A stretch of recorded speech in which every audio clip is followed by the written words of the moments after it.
దేవాది దేవునికి వందనాలు తెలియజేసుకుంటూ కుటుంబ సభ్యులందరికీ వందనాలు తెలియజేసుకుంటూ మనకు వాక్యంలోకి వెళ్దామండి. యెషయా గ్రంథము 53వ అధ్యాయము. యెషయా గ్రంథము 53వ అధ్యాయము 3-4 వచనాలు చదవండి సిస్టర్. మేము తెలియజేసిన సమాచారము ఎవడు నమ్మెను? యెహోవా బాహు ఎవరికి బయలుపరచబడెను? లేత మొక్క వలెను, ఎండిన భూమిలో మొలచిన మొక్క వలెను అతడు ఆయన ఎదుట పెరిగెను. అతనికి స్వరూపమైనను సొగసైనను లేదు. మనం అతన్ని చూచి అపేక్షించున్నట్లుగా అతని సుకుమారు లేదు. తృణీకరింపబడిన వాడును ఆయను, అతడు తృణీకరింపబడిన వాడు ఆయను. మనుషుల వలన విసర్జింపబడిన వాడును ఆయన. తృణీకరింపబడిన వాడును ఆయను. మనుషుల వలన విసర్జించబడిన వాడును వ్యసనాక్రాంతుడు గాను వ్యాధిని అనుభవించిన వాడు కాను. మనుషులు చూడనల్లని వాడు కాను ఉండెను. వ్యసనాక్రాంతుడు గాను వ్యాధిని అనుభవించు వాడు కాను. మనుషులు చూడనల్లని వాడు కాను ఉండెను. అతడు తృణీకరింపబడిన వాడు కనుక మనము అతని ఎన్నిక చేయకపోతేమి.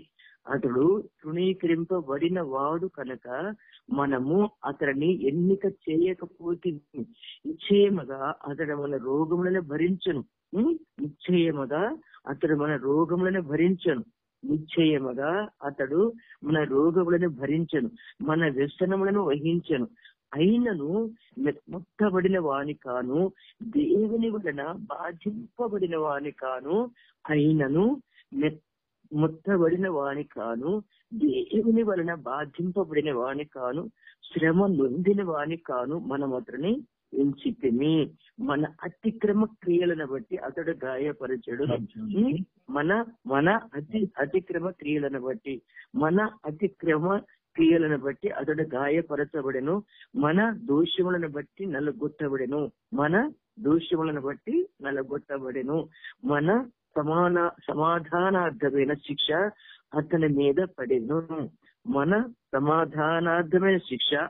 మీద పడెను. అతడు పొందిన దెబ్బల చేత మనకు స్వస్థత కలుగుచున్నది.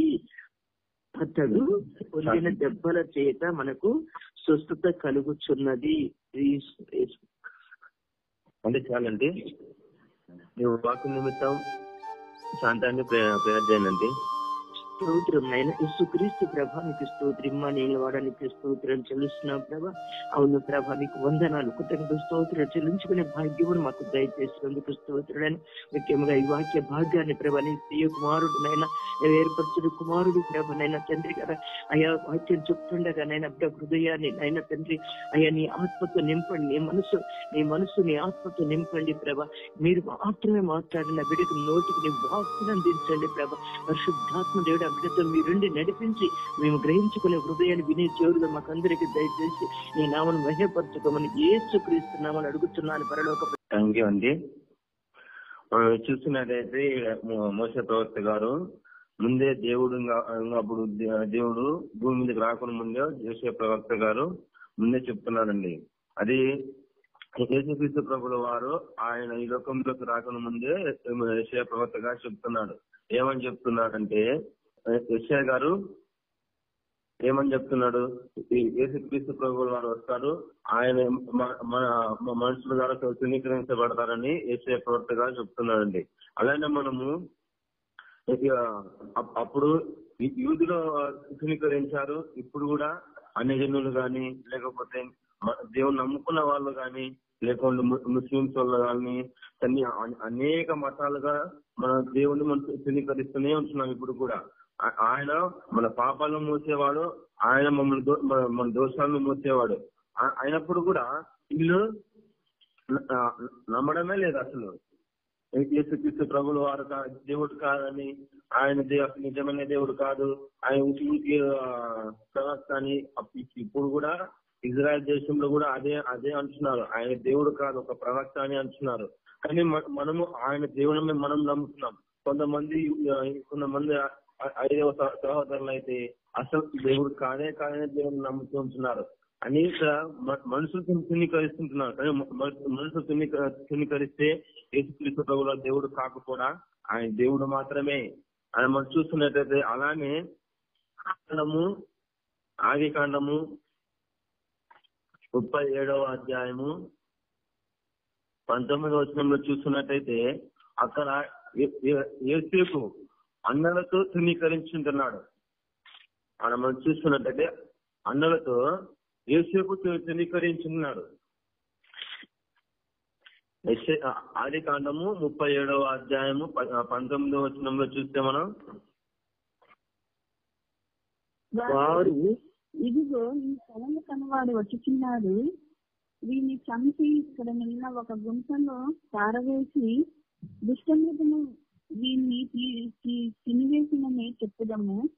అప్పుడు వీని కళలు ఏమగునో చూతుము రండి ఒకరితో ఒకరు మాట్లాడుకునేది. రూబేను ఆ మాట విని మనము వానిని చంపరాదని చెప్పి వారి చేతులలో పడకుండా అతన్ని విడిపించెను. ఎట్లనగా రూబేను అతని తండ్రికి అతన్ని అప్పగించుటకై వారి చేతులలో పడకుండా అతన్ని విడిపింపగలచి రక్తము చిందించకుడి, అతనికి హాని ఏమీ చేయక అడవిలో ఉన్న ఈ గుంటలో అతన్ని పడబోయుడని వారితో చెప్పాను. యోసేపు తన సహోదరుల వద్దకు వచ్చినప్పుడు వారు యోసేపు అంగీని అతడు తొడుక్కొని ఉండిన ఆ విచిత్రమైన నిలువుటంగిని తీసివేసి అతని పట్టుకొని ఆ గుంటలో పడద్రోసిరి. ఆ గుంట తప్పిది, అందులో నీళ్లు లేవు. వారు భోజనం చేయ కూర్చుండి కళ్ళు ఎత్తి చూడగా ఐగుప్తులకు తీసుకుని తోటకు గుడ్డులను మత్తకయ్యు బోలను మోలుచున్న వంటలతో ఇస్మాయేలీలైన మార్గస్థులు గిలాదు నుండి వచ్చుచుండిరి. అప్పుడు యూదా మన సహోదరుని చంపి వారి మరణమును దాచి పెట్టినందువలన ఏమి ప్రయోజనము? ఈ ఇస్మాయేలీలకు వారిని అనువేదము రండి, వాడు మన సహోదరుడు, మన రక్త సంబంధి కదా, వానికి హాని ఏమీ చేయరాదని తన సహోదరులతో చెప్పాను. అందుకు అతని సహోదరులు సమ్మతించింది. ఇక్కడ అన్నలతో యేసేపు తుణీకరించున్నాడండి. ఇక్కడ అప్పుడే కాదు, ఈ కాలంలో కూడా అనేక మంది అన్నదమ్ములకి ఏకమత్యం లేక ఎంతో మంది ఇంకా ఇప్పుడు కూడా సపరేట్ వెళ్ళిపోవడం అలా జరుగుతూ ఉంటున్నాయి. కానీ ఆనాడు యోసేపు అన్నలు ఎదిగో వస్తున్నాడు కలలు కనేవాడు అని అతడు వస్తున్నాడు, మనం అతని నుంచి దూరంగా వెళ్ళిపోదాం రాని ఉన్న చోటు నుంచి వేరే చోటుకు వెళ్ళిపోతుంటున్నాడు. ఎవరు? యోసేపు సహా వాళ్ళ అన్నలు. యోసేపు అన్నలు వాడు వస్తున్న కలలు కనేవాడు అని అక్కడ ఉన్న చోటు నుంచి వేరే చోటుకి వెళ్ళిపోతుంటున్నాడు. వేరే చోటుకి వెళ్ళిపోయి అక్కడ అయినప్పుడు కూడా వాళ్ళ యోసేపు పిలుస్తూనే ఉంటున్నాడు. పిలుస్తూ ఉంటుంటే వీళ్ళు అన్నల్లో వాళ్ళకి కళ్ళుగా ఎట్లయినా చంపాలి, వాళ్ళు ఎట్లయినా చంపేసి వాళ్ళని గుంతులో పడేయాలని వాళ్ళు ఆలోచన చేసుకుంటున్నారు. కానీ అక్కడున్న అన్నల్లో ఒక అన్న మాత్రం అతన్ని చంపకూడదు అని ఒక అన్న మాత్రమే అంటున్నాడు. కానీ అక్కడున్న 11 మంది అన్నలు అతన్ని చంపాలి, అతన్ని ఎలాగైనా చంపాలి, మాకంటే మా తండ్రి దగ్గర వాడే గొప్పగా ఉన్నాడు, మేమంతా పనివారంగా ఉన్నామని వాళ్ళే సమర్థించుకొని వాళ్ళని ఎంతగానో చంపాలని వాళ్ళ అన్నలు అనుకుంటున్నారు. కానీ ఒక అన్న మాత్రము ఇస్మాయిల్ వారు అక్కడ వస్తుంటే వాళ్ళకి అమ్మేసి ఉంటున్నారండి. అక్కడ అమ్మేసిన తర్వాత అక్కడ పని చేసుకుంటూ అక్కడ ఎటువంటి పాపము చేయకుండా దేవుని మీద భయం ఉండి మళ్ళీ యేసేపుని రాజుగా చేసి ఉంటున్నాడు. అలాంటి నిర్గమాకాండము 1వ అధ్యాయము 12వ వచనంలో కూడా ఐగుప్తు వలన ఇశ్రాయేలు ధృవీకరించినాడండి. ఇక్కడ మనము చూడొచ్చండి, నిర్గమాకాండము 1వ అధ్యాయము. అయినను ఐగుప్తులు వారిని శ్రమ పెట్టిన కొలది వారు విస్తరించి ప్రబలరి కనుక వారు ఇశ్రాయేలుల ఎడల అసహ్యపడిరి. 10 నుంచి వారు విస్తరింపకుండునట్లు మనము వారి ఎడల యుక్తిగా జరిగించుదాం రండి. లేని ఎడల యుద్ధము కలుగునప్పుడు కూడా మన శత్రువులతో చేరి మనకు విరోధముగా యుద్ధము చేసి ఈ దేశంలో నుండి వెళ్లిపోదురేమో అనెను. కాబట్టి వారి మీద పెట్టిన భారములలో వారిని శ్రమ పెట్టుటకు వెట్టి పనులు చేయించు అధికారులను వారి మీద నియమింపగా వారు పరో కొరకు ధాన్యాదులను నిల్వ చేయు పీతోము రామసేనను పట్టణములు కట్టిరి. అయినను ఐగుప్తీయులు వారిని శ్రమ పెట్టిన కొలది వారు విస్తరించి ప్రబలరి కనుక వారు ఇశ్రాయేలుల ఎడల అసహ్యపడిరి. ఇశ్రాయేలుల చేత ఐగుప్తీయులు కఠినముగా సేవ చేయించుకుని వారు ఇశ్రాయేలుల చేత చేయించుకున్న ప్రతి పనియు కఠినముగా ఉండెను. వారు జిగటమంటే పనిలోను ఇటుకల పనిలోను పొలములో చేయు ప్రతి పనిలోను కఠిన సేవ చేయించి వారి ప్రాణములను విసిగించిరి. ఇక్కడ చూస్తున్నట్టయితే ఇక్కడ మోషే గారు ఇశ్రాయేల్ ప్రజల కోసం యుద్ధం చేస్తున్నారండి. ఆ యుద్ధంలో ఐగుప్తీయుల వలన ఇశ్రాయేలుకు తునీకరించినారండి. ఇశ్రాయేల్ ప్రజలకి తునీకరించినారు. అక్కడ ఫరో రాజు అయితే వీళ్ళు ఇక్కడే ఉండాలి అని అక్కడ ఫరో రాజు చెప్తుంటే, కానీ ఇది మోషే గారు ఎట్లాగైనా కానీ వాళ్ళు పిలుచుకోవాలని, ఇశ్రాయేల్ ప్రజలను పిలుచుకోవాలని దేవుని వల్ల ఎన్నో శ్రమలు వచ్చి ఉంటున్నాయి. కానీ లాస్ట్ కి దేవుడు వాళ్ళని కాపాడి ఉంచున్నాడండి. అలానే మనకు కూడా ఎన్ని శ్రమలు బాధలు వచ్చినా దేవుడు మనల్ని కీర్తనాలు 22వ అధ్యాయం 6వ వచనం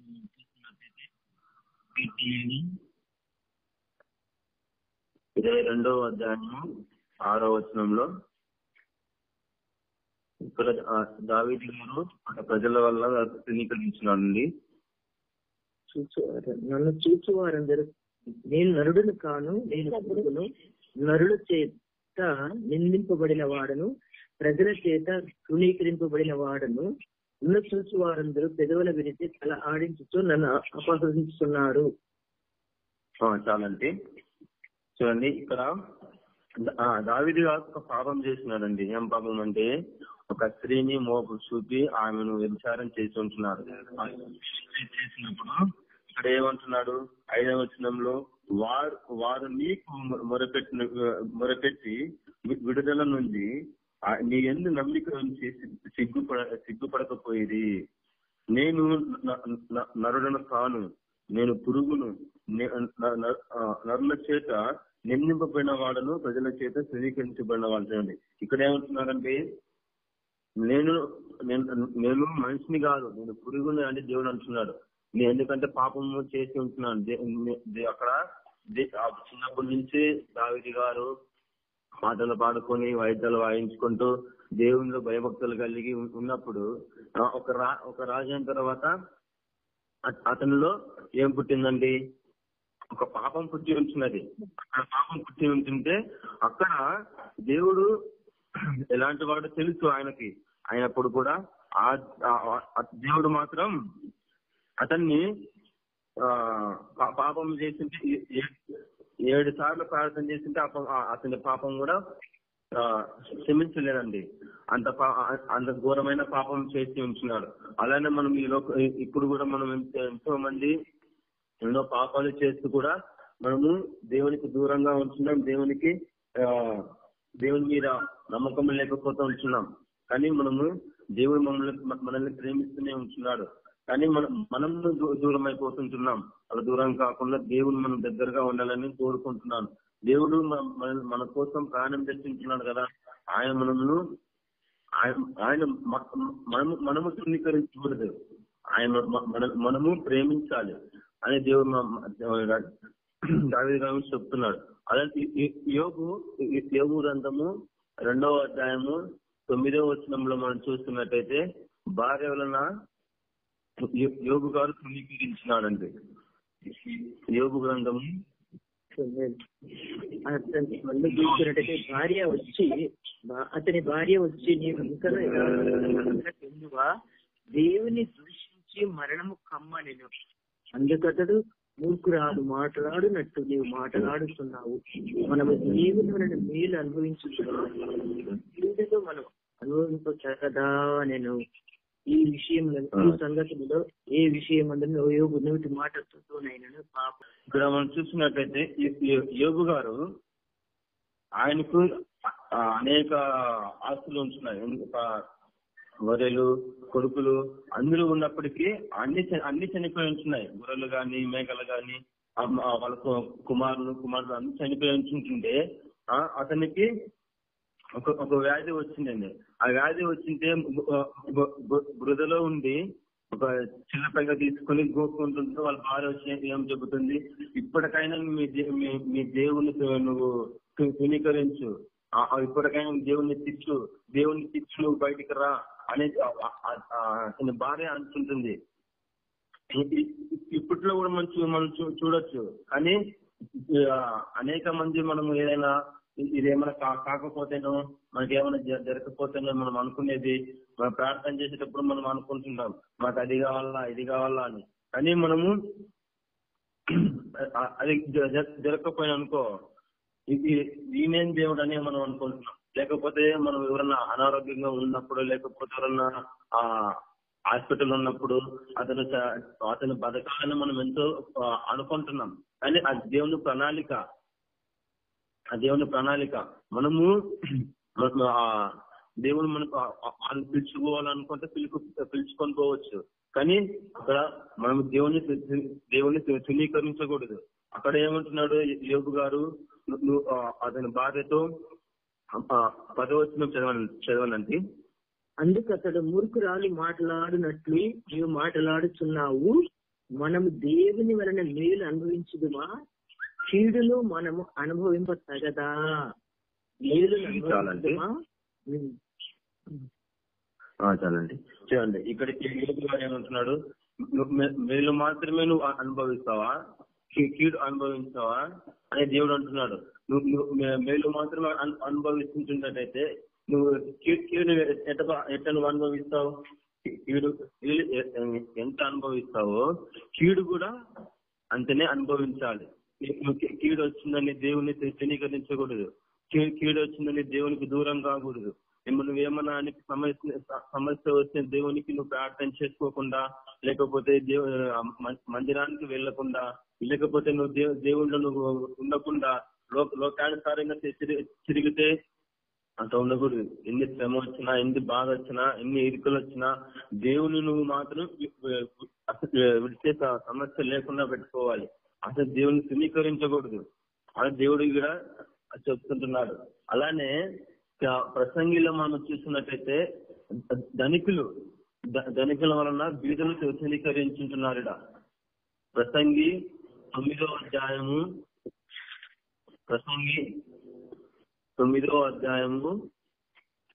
16వ వచనంలో మనం చూస్తున్నట్టయితే, కాగా నేను ఎట్లా అనుకుంటుని బలము కంటే జ్ఞానము శ్రేష్టమే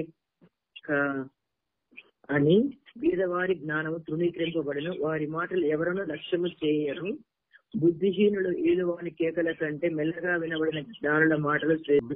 బీదల వల్ల ధనికుల వల్ల బీదలు తృణీకరించున్నారండి. మనము ఎంతో మంది చూడొచ్చండి. మనం ఒక ఉదాహరణగా తీసుకోవాలంటే అంబానీ ఉంటున్నారండి. అంబానీ కుటుంబంలో ఒక పెళ్లి జరిగిందండి. ఆ పెళ్లిలో కుక్కకు కూడా ₹1,00,000 అంగి తొడిగిస్తారండి. అవసరమా కుక్కకు కూడా అండి? మళ్ళీ లేకపోతే భోజనాలు అనేక రకాలుగా పెట్టుకుంటున్నాడు. సినిమా యాక్టర్లకి పిలుచుకుంటున్నాడు. ఒక్కొక్క సినిమా యాక్టర్లకి కోట్లు ఇచ్చుకుంటున్నాడు. అదే కోట్లు బీద వాళ్ళకు, లేకపోతే ఎవరు లేని వాళ్ళకు అన్నం పెట్టడము గాని, లేకపోతే డబ్బు సహాయం చేయడం గాని అట్లా చేయొచ్చు కదండి. అలా చేయడం లే. డబ్బు మార్చింది కదా అనుకొని నాకేం లే అని విచ్చలవిడిగా డబ్బులు ఖర్చు పెట్టడం అలా చేసి అక్కడ నువ్వు మాత్రం దేవుళ్ళు నువ్వు హైలైట్ కావు. అక్కడ మన మనుషుల వల్ల నువ్వు హైలైట్ అవుతావు. ఇతరులను, బీద వాళ్ళను, లేకపోతే ఏమి లేని వారిని అలా నువ్వు ప్రేమించి వాళ్ళను కొద్దిగా నువ్వు సహాయపడితే ఎంత మేలండి. అలానే మనం శాంపుల్గా మనం చూస్తున్నట్టయితే ఇంకా అనేక మంది ఉంటున్నారు. అంబానీ కాదు, ఇంకా అనేక మంది బీద వాళ్ళని తునీకరిస్తూ ఉంటున్నారు. అలా తునీకరించకుండా బీద వాళ్ళని మనం పట్టుకొని వాళ్ళకు ఏదైనా కొద్దిగా మన వంతు సహాయం చేయాలని మనం యేసుక్రీస్తు ప్రభువు గారు ఇక్కడ చెబుతుంటున్నాడు. అలానే మనం చూస్తున్నట్టయితే మత్తయి సువార్త 18వ అధ్యాయము, మత్తయి సువార్త 18వ అధ్యాయము 10వ వచనంలో మనం చూస్తున్నట్లయితే, ఈ చిన్నవారిలో ఒకరికైనా తృణీకరింపకుండా చూసుకొనుడు. పరలోకమందున్న నా తండ్రి ముఖమును ఎల్లప్పుడూ పరలోకమందు చూస్తున్నాడు మీతో చెప్పుతున్నాను. చిన్నవారు అంటే ఎవరండి? మనమే. దేవుని నమ్ముకున్న వారు మాత్రమే. ఇక్కడ ఏమని చెప్తున్నాడండి? ఇతరుల వల్ల అంటే ఎవరు? అన్యుల వల్ల యేసుక్రీస్తు ప్రభువు దేవుని నమ్ముకున్న వారు, క్రైస్తవులు అనబడిన వారు ఇతరుల వల్ల మనము తిన్నీకరిస్తున్నామండి. కానీ మనము తిన్నీకరిస్తే దేవుడు కూడా తిన్నీకరించినట్లే. కానీ మనము ఒక నైవేద్యంగా మనము చిన్నపిల్లల్ని చూస్తుంటున్నాం. చిన్నపిల్లలు ఏమంటారు? మనం దేవుడు ఏమన్నాడు? ఇలాంటి వారిదే పరలోక రాజ్యం అంటున్నాడు. అలానే ఇక చిన్నపిల్లలు మనం అండి.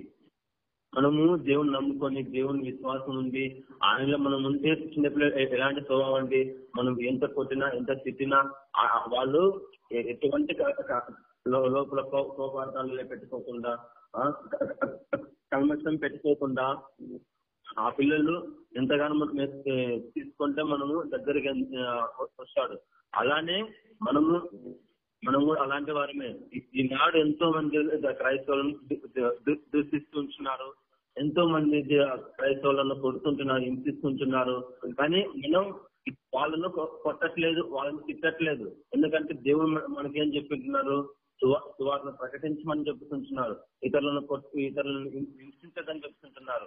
ఎందుకంటే మనమే కాదు, ఇటు చూసి ముస్లింస్ ప్రచారం చేసుకుంటున్నారు, ఇటు చూస్తే 5వ సహోదరులు ప్రచారం చేసుకుంటున్నారు, మనం కూడా ప్రచారం చేసుకుంటున్నాం. మనం చేస్తే తప్పు అంటున్నారు, వాళ్ళు చేస్తే రైట్ అంటున్నారు. ఇది ఎంతవరకు న్యాయం అండి? చెప్పండి. ఇది మనము ప్రచారం చేస్తున్నాం, వాళ్ళు ప్రచారం చేస్తున్నాం. వాళ్ళు ఇష్టమైతే తీసుకోవాలి, లేకపోతే అది ఒక్కరి కోసం మా కొంత అని చెప్పాలి. ఎందుకంటే ఇక్కడ రావద్దు, నువ్వు ఇక్కడ చెప్పద్దు అని చెప్తుంటున్నారు. కానీ మనం ప్రార్థన చేసి వాళ్ళ అన్నిటినీ వాళ్ళు మారేలాగా మనము ప్రార్థన చేద్దాం. అలానే మనము 1వ తిమోతి 4వ అధ్యాయము 12వ వచనంలో మనం చూస్తున్నట్టయితే, యవనస్తులు 4:12 ఈ సంగతులను ఆజ్ఞాపించి బోధించు. యవనమును బట్టి ఎవడను నిన్ను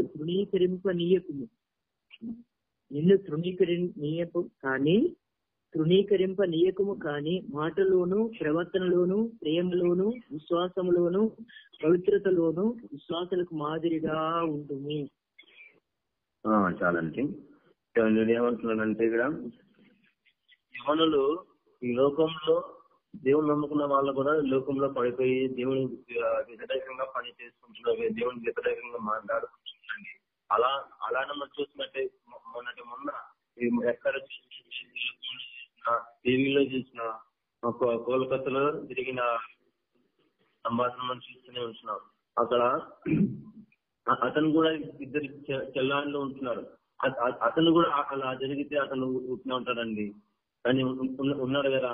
కానీ అలా యవనస్తులు ఏమైపోతున్నారో మనకు అర్థమే కాకుండా పోతుంది. తాగడం, విచారం చేయడం, లేకపోతే ఇతరులను కొట్టడం అలా చేసుకుంటున్నారండి. అలా చేయకుండా దేవునికి మాదిరిగా ఉండాలని కోరుకుంటున్నారు. ఎలా ఉండాలని? ప్రవర్తనలోను, ప్రేమలోను, మాదిరిగా ఉండాలని ఇక్కడ దేవుడు చెప్తున్నారు.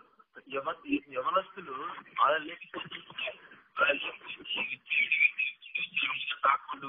వాళ్ళు విచారం చేస్తుంటున్నారు. అలా చేయకుండా దేవుని మాదిరిగా మనం ఉండాలని కోరుకుంటున్నారు. సేవలకు, భాషలకు మనము సహకారులుగా ఉండాలి, సంఘానికి సహకారులుగా ఉండాలి, ఇతరులకు సహకారిగా మనము ఉండాలి. లేకపోతే మనం అలా లేకపోతే ఎలాంటి దేవునికి మనం విరుద్ధంగా మనం చేయకూడదు కదా. యవనస్తులు ఇంకా మాలాంటి వారు అనేక మంది ఉంటున్నారు. పెద్దవాళ్ళను గౌరవించడం, లేకపోతే అమ్మలను నాన్నలను గౌరవించడం అలా ఉండాలి. అలా లేకపోతే అనేక మంది యవనస్తులు అయితే అమ్మ నాన్నను కొట్టడం, అమ్మ నాన్న డబ్బులు తీసుకోవడం, అమ్మ నాన్నను వ్యతిరేకంగా మాట్లాడడం అలా జరుగుతూ ఉంటున్నాయి. అలా మాట్లాడకుండా దేవుని మనం భయభక్తులు కలిగి ఉండాలి. దేవుని ఇతరులను ప్రేమించాలి, ఇతరులను మనము తల్లిదండ్రులను మనం సన్మానించాలి. అలా కాకుండా మన తల్లిదండ్రులు కానీ, ఇతరులు కానీ, పాస్టర్లు కానీ, లేకపోతే సంఘాన్ని మనము వ్యతిరేకంగా మనం మాట్లాడుతుంటూ తుణీకరిస్తుంటున్నాం. అలా తుణీకరించుకున్న దేవునిలో మనము బలపడాలని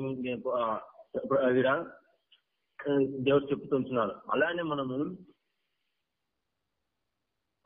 అదే 1 తిమోతి 6వ అధ్యాయము 2వ వచనంలో మనం చూసినట్టే,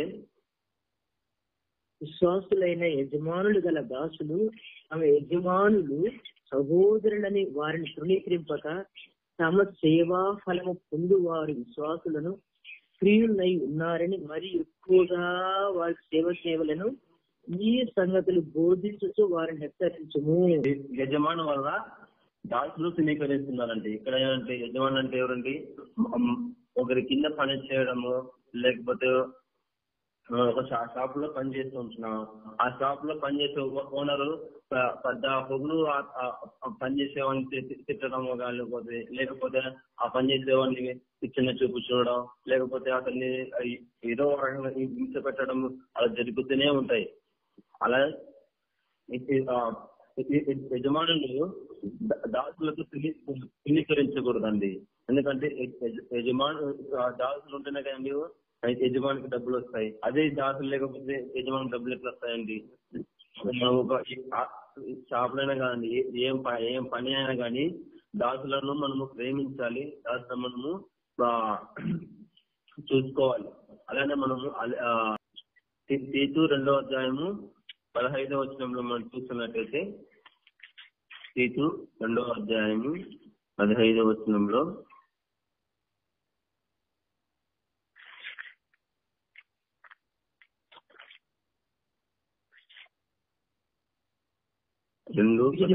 బోధించుతూ హెచ్చరించుతూ సంపూర్ణ అధికారముతో దుర్బోధన ఖండించుము, నిన్ను ఎవరిని తృణీకరింపనీయకుము. చాలండి. మనం చూసినట్టయితే దుర్బోధన అంటే బైబిల్లో లేనిది మనము చాలా మంది ప్రకటిస్తూ ఉంటున్నారు. దుర్బోధన వలన బోధకులు స్వీకరిస్తుంటున్నారు. అదండి అనేక మంది మనం ఇప్పుడు కూడా చూస్తుంటున్నాం. అనేక మంది పాస్టర్లు వ్యతిరేకంగా బోధ చేస్తూ, లేకపోతే బైబిల్లో లేనిది బోధ చేస్తూ ఉంటున్నారు. అలా మనము వాళ్ళను మనం ధృవీకరించాలి. ఎందుకంటే బైబిల్లో ఉన్నది ఉన్నట్టుగా మనం ప్రకటించాలి. బైబిల్లో లేనిది మనము ప్రకటించకూడదు. మనం అలానే మనం చూసినట్టయితే మన మొబైల్ చర్చలోనే చాలా మంది ఉంటున్నారు, ఉన్నది ఉన్నట్టుగా ప్రకటిస్తూ ఉంటున్నారు. అలానే వాళ్ళని గౌరవిస్తుంటున్నారండి. నిజంగా మా శాంత అంటే గాని, లేకుంటే సాలమన్ అన్న గాని, లేకపోతే ఇంకా ఏమక్క గాని, నయమక్క గాని, వాళ్ళందరూ ఉన్నది ఉన్నట్టుగా ప్రకటిస్తూ ఉంటున్నారు. కానీ ఇంకా అనేక మంది ప్రజల్లో మేము పబ్లిక్ కావాలను, లేకపోతే మనం ఇంకా మేము ఏదో అయిపోవాలను అనే అనేక మంది అయితే లేనిది ఉన్నట్టుగా ప్రకటిస్తుంటున్నారు. ఇంకొకటి అయితే మనం టీవీలో చూసుకుంటున్నాం టచ్ అని అనే పదమే దేవుడు ఎప్పుడూ బైబిల్ ఎక్కడ లేదు. ఎందుకంటే దేవుడు పడిన వారిని లేపినాడు. బైబిల్లో అయితే దేవుడి ఒక మనుషులను పడేయలేదు, పైన వాళ్ళని లేపి ఉంటున్నాడు. అలా టచ్ అనే వాళ్ళని అసలు నమ్మకండి. ఎందుకంటే దేవుడు మనం టచ్ అని లేక వాళ్ళ పడిపోవాలని బైబుల్ ఎక్కడా లేదు. మనం అది మనం ధృవీకరించాలి. ఎందుకంటే బైబుల్ ఉన్నది ఉన్నట్టుగా మనము ప్రకటించాలి. అలాంటి వారిని మనము ధృవీకరించకూడదు. బైబుల్ లేనిది ఉన్నట్టుగా ప్రకటిస్తే వాళ్ళు ధృవీకరించాలండి. అలానే చూస్తే 1 కొరింథీ రాసిన పత్రిక 6వ అధ్యాయము 4వ వచనంలో మనం చూస్తున్నట్టయితే, కాబట్టి ఈ జీవన సంబంధమైన వ్యాజ్యములు మీకు కలిగిన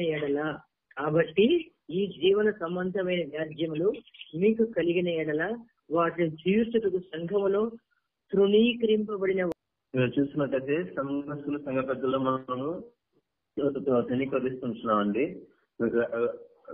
వ్యాజ్యము వలన ధృవీకరిస్తున్నారు. అలా మనము సంఘ పెద్దలు కానీ సంఘస్థులు కానీ మనము ఒకరితో ఒకటి ఇది సంఘటన లేక ఒక ఆయనే గొప్ప, ఆయనే అతనికి బైబిల్ అవగానే ప్రకటించాలా అని అనేక మంది దేవుడు తీర్పు తీసుకుంటున్నారండి ఇక్కడ. ఎందుకంటే మనము అందరూ కలిసి దేవుని మనం ఆరాధించాలి, కానీ మనలో మనకి ధృవీకరించడం, మనలో మనకి సాంగత్యం లేకుండా ఉండకుండా ఉండడం. అలా ఓబద్య కూడా ఇక్కడ ఒక కళ ద్వారా ప్రజలకు ప్రకటిస్తే ఆ ప్రజలు ధృవీకరిస్తున్నారండి. చూడండి, ఓబద్య 1వ అధ్యాయం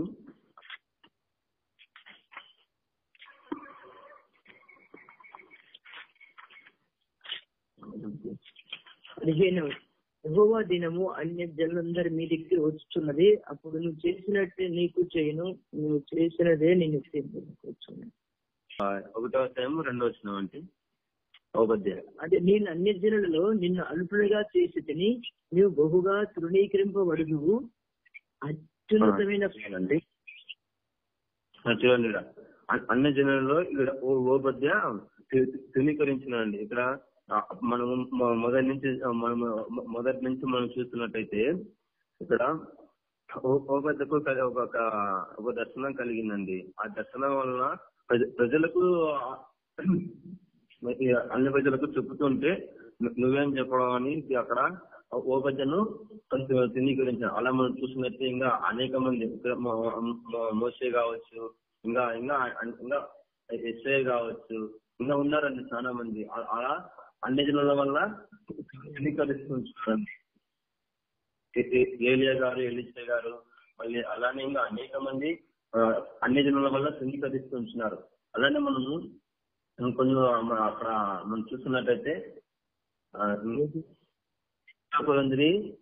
1వ అధ్యాయము 29వ వచనంలో మనం చూస్తున్నట్టయితే, 1 కొరింథీ 1వ అధ్యాయం. అవును, దేవుని ఎదుట ఏ శరీరం దేవుని ఎదుట అత్యంపకుండునట్లు నాను సిగ్గుపరచుటకు లోకముల నుండి వెర్రి వారిని దేవుడు ఏర్పరచుకుని ఉన్నాడు. బలవంతులైన వారిని సిగ్గుపరచుటకు లోకములో బలహీనులైన వారిని దేవుడు ఏర్పరచుకుని ఉన్నాడు. ఎన్నికైన వారిని వ్యర్థము చేయుటకు లోకములో నీచులైన వారిని, తృణీకరింపబడిన వారిని, ఎన్నికలైన వారిని దేవుడు ఏర్పరచుకుని ఉన్నాడు. అయితే ఆయన మూలముగా మీరు తీసేస్తున్నారు ఎన్నికలైన వారిని. ఎన్నిక లేని వారిని దేవుడు ఎన్నుకొని ఉంటున్నాడండి. ఎందుకంటే బలవంతులు సిగ్గుపడేలాగా బలహీనుల్ని దేవుడు ఎన్నుకొని ఉన్నాడండి. అలానే ఎన్నిక లేని వారిని దేవుడు ఎన్నుకొని ఉన్నాడండి. ఇక్కడ మనము దేవుణ్ణి మనము ఎలాంటి వారు, దేవుడు మనల్ని ఎలాంటి వారిని ఎన్నుకున్నాడంటే ఏమీ లేకున్న వారిని, బీద వాళ్ళను, కాళ్ళు లేవు చేతులు లేవు అయినప్పుడు కూడా దేవుని మాటలు ప్రకటిస్తుంటున్నారు. దేవుడు ఎక్కడ స్వార్థ రావాలంటే వాళ్ళు ఒక్కరే వస్తుంటున్నారు. అలా ఎందుకంటే మనకు సిగ్గొచ్చేలాగా, మనం కూడా ఇలా చేయాలని మనకు సిగ్గొచ్చేలాగా దేవుడు అలాంటి వారిని లేపుకుంటున్నారండి. ఇప్పటికైనా మనము దేవుని యందు మనము దేవుని సేవ చేయాలని నేను బైబిల్ చెప్తుందండి. ఇంకా అనేక మంది గుంటలను దేవుడు ఎన్నిక లేని వారిని తీసుకొని వచ్చి దేవుని సేవ చేస్తున్నారు. అలానే మనం కూడా దేవుని సేవ చేయాలని, దేవుని మనం ఉండాలని, దేవుని మనము జీవించాలని దేవుడు కోరుకుంటున్నాడు. అలానే ఇచ్చిన సమయం అయిపోయిందండి. ఈ దేవుడు వాక్యం జీవించి ఆశ్రయించి బలపరిచిన